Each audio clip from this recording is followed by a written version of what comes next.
ya terkait dengan isu khususnya yang pertama pembakaran sampah ya, karena cukup mengganggu sekali, kurang kondusif lah udaranya ya. Dan kita lihat di sosial media juga udara di Tangsel ataupun di Tangerang ya sangat memprihatinkan ya kan terkait dengan masa pembakaran sampah ya.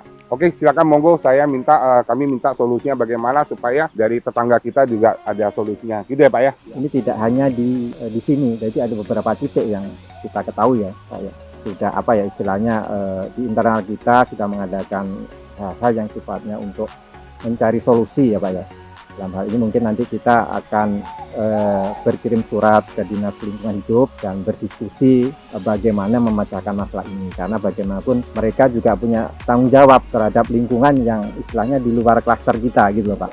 Misalkan mengumpulkan kepala desanya sehingga kepala desa itu bisa nanti edukasi ke warganya gitu Pak. Tapi surat resminya sudah disubmit belum ke DLH Tangerang? Baru mau submit. Oke. Tapi kalau boleh tahu dari segi internalnya SML sendiri, selain daripada berencana untuk kirim surat resmi ke DLH, apalagi Pak boleh tahu? Mumpung Pak Jarwo ya Kak, atau Bapak dari lingkungan sebelah ini ada ya kan, ya kita tinggal cari solusinya saja. Apakah memang pembakaran itu ya kan disebabkan kenapa? Daripada kita bersurat-surat itu Pak 3 bulan nggak selesai Pak. Di kampung sebelah ini kenapa harus ada pembakaran sampah? Ya kan? Apakah ada solusi yang bisa kita bantu atau dari pihak SML bantu kan untuk mengatasi masalah itu? Itu selesai. Saya boleh minta Pak Jarwo, bagaimana Pak situasi di atas apa? Sampah di TKP dari awal kami selaku pengurus sudah sudah ditarik Pak. Kami sudah mengkolektif tentang lingkungan dulu Pak, pengurus dulu.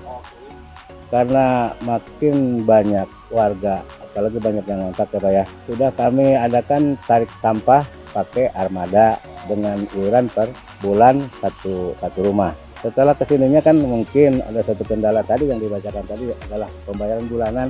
Karena kenapa? Dia masih bisa naruh sampah di pinggir rumah. Namun dalam hal ini akan saya kumpulkan lagi baik pengurus ataupun warganya. Kedisiplinan sampah tersebut jangan sampai dibakar. Tapi dengan adanya di lingkungan Pak, kadang-kadang sulit. Tukang sampah ngangkut ngeluh Pak. Gimana Pak? Bagaimana Pak udah 3 bulan? Udah saya tutupin dulu nih Pak. Ternyata kan kesananya kan begitu. Dibuangnya di pinggir rumah. Masalah dibuang kan dibakar. Insya Allah akan saya ngambil sikap bahwa ini adalah terkena dampak dari warga sekitar kita Pak. Karena semuanya sama, baik di lingkungan ataupun di sini, ya tadi dampak jauh lah menjaga satu penyakit Pak ya, pernapasan.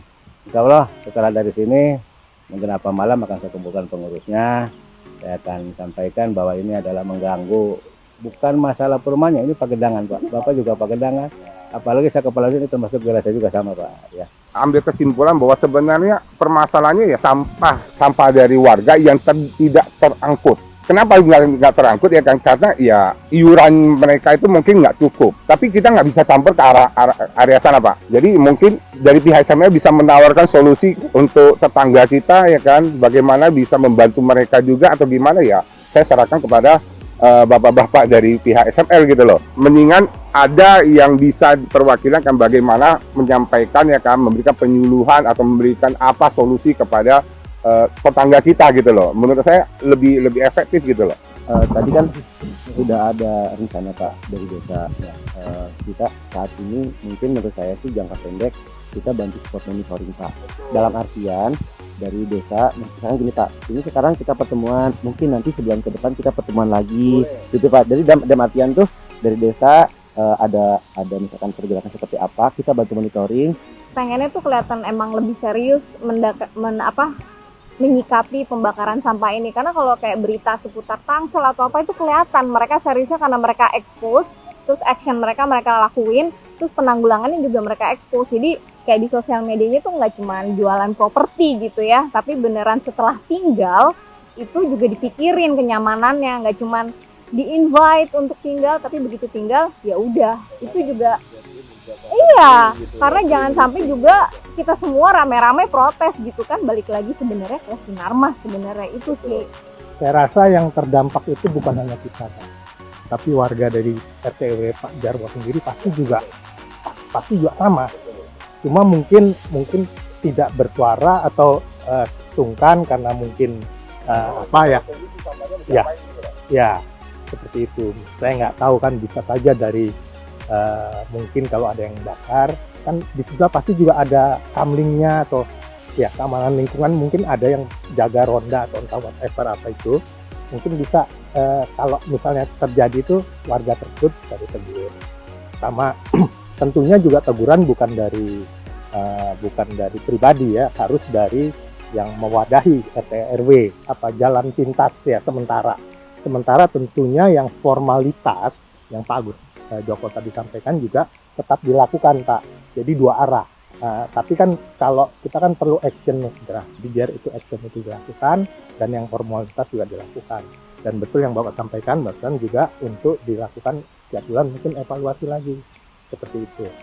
Terkait mengenai warga Pak ya, ada beberapa isu lagi ya kan yang disampaikan oleh warga saya juga, tapi ini bukan berkait dengan warga Pak, ini terkait dengan beberapa pos security ya kan yang di luar tentunya ya, tapi masih dalam kawasan eminen ya kan, melakukan pembakaran Pak. Justru mereka sendiri melakukan pembakaran Pak, ya kan, kadang bakar sampah, kadang bakar apa ya, ban atau apa ya kan. Saat ada event tuh kadang-kadang mereka pada parkir di sini karena tidak ada toilet, mereka kencing sembarangan. Itu dia.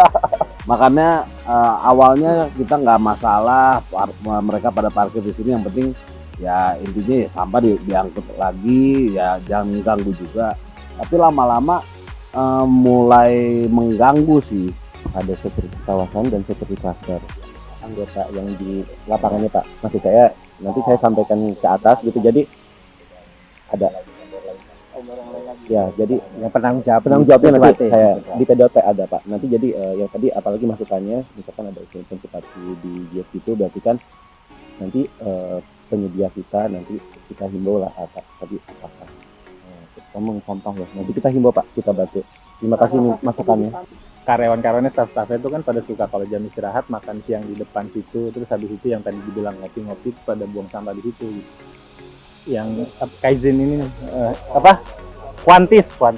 Nah itu kan karyawan-karyawannya pada makan di situ, pada buang sampah di situ. Saya sih udah pernah lewat gitu ngingetin. Saya juga pernah ke security yang di ujung mau ke Mojia tuh Pak, saya ngomong sama security, Pak ini kalau tugas patroli di sini untuk siapa yang ini, oh kami gitu. Saya juga udah bilang gitu langsung, cuman memang kalau saya lihat ya hari-hari kan saya suka jalan naik sepeda sini tuh memang kurang dilaksanakan sih gitu Pak. Jadi mungkin bisa, karena dibawa SML juga, mungkin bisa dikasih tahu ke manajemen di sana gitu ya, untuk dikasih edukasi lah gitu, supaya nggak gitu.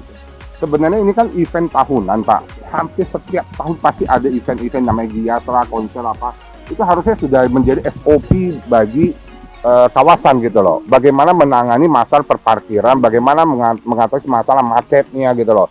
Ya sebelumnya kita sangat dirugikan Pak, kalau acara konser atau acara gias itu kita mau pulang Pak, kita ditutupin jalan Pak, tutupin muternya jauh lagi gitu. Kita warga loh, kita merasa sangat dirugikan gitu loh ya kan. Bahkan ya akhirnya kita ribut sama security yang jaga gitu loh. Kita diputar-putar jauh Pak gitu loh. Padahal kita mau pulang dekat gitu loh. Nah, solusinya cuma satu Pak, sampahnya itu diangkut. Kalau nggak ada sampah atau sampahnya diangkut, ya kan yang nggak dibakar gitu loh. Nggak ada asap, kalau nggak dibakar ya nggak ada asap. Itu aja simpel gitu loh. Bagaimana mau diangkut ya kan itu urusan mereka. Kita jangan campur ke arah itu gitu loh. Kita jangan campur ke arah situ gitu loh ya. Kita lempar bolanya ke pihak iya gitu loh. Kita nggak campuri urusan bagaimana desa mengatasi masalah mereka sendiri gitu loh. Tapi kalau memang butuh bantuan ya kan ya, kita monggo ada bapak-bapak dari SML yang akan bisa turun, bisa membantu seperti apa. Ya tapi ya warga saya kan ya nggak bisa menunggu cuma dihimbau saja, karena himbauan itu ya sama aja, jangan dibakar lagi sampahnya ya gitu. Iya memang dihimbau ya kan, sudah dijalankan. Tapi sampahnya nggak diangkut ya, dia mau gimana, masa dibiarin sampahnya juga begitu. Simpel banget, yang bakar orang itu juga tahu ya kan, pasti ya yang punya sampah yang banyak, mungkin warung kayak apa kayak, benar Pak ya. Lah kenapa bisa dibakar? Karena ada sampah. Kenapa ada sampah? Karena nggak diangkut. Kenapa nggak diangkut? Karena nggak ada yang ngangkut gitu loh. Iya kan? Kenapa lagi ya? Bapak sambung sendiri lah gitu. Kan saya nggak mau masuk terlalu jauh kan gitu. Dari pihak kami, dari security, ketika ada pembakaran sampah dari warga, juga selalu langsung cek ke TKP-nya Pak. Bahkan hari ini juga mungkin saya mau ke TKP Pak, berkolaborasi dengan Pak Jaro. Karena kalau kita langsung ujuk-ujuk ke sana tanpa kulo nuhun sama yang punya wilayah, wah, repot Pak urusannya kan. Apa yang dikatakan Pak Jaro tadi, ketika dikasih tahu ya memang ya Pak, ya ketika ini kadang-kadang muncul lagi kan, seperti itu memang keadaannya. Itu aja Pak dari saya, terima kasih. Sama Pak Jaro ya kan, sama Pak Hendy ya kan, salam kenal juga ya Pak ya.